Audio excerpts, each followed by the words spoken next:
Hello guys, in this video I'll tell you why you should be on Windows 10. There are a lot of videos, Windows 11 Insider Preview and all, leaked version, everything, like it's so havoc has been created for Windows 11. This video is for those people who have so much important work, data in their computer, and they do not want to lose it. They do not want their drivers, their printers, scanners, and a lot of external devices like external hard drive or Wacom devices should not have any kind of glitches. So I'll tell you why you should not update to Windows 11 right now.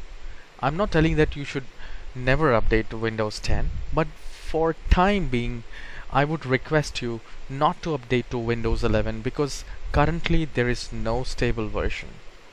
You do not know whether it will work for your devices, whether your application won't work. You never know. So if you have any spare computer, you can update your Windows 11 and I'll tell you how you can update it. Alright.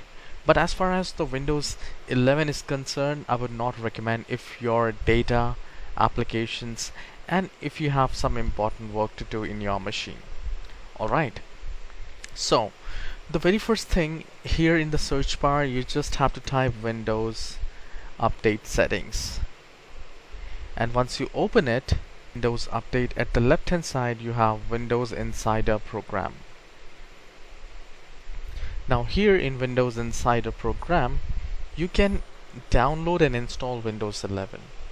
But again, my past experience, I've been working with the IT industry for almost 16 years. So whenever a new product gets launched, I never recommend to update it. Let the stable version come, let the reviews come, let the performance reviews come, and then install the Windows 11. Okay? So this is my trustworthy recommendation for you guys. If you like this video, please hit the like and subscribe with this video. I'll have a lot of important videos for you guys in future. I'll see you in the next video. Take care. Bye bye.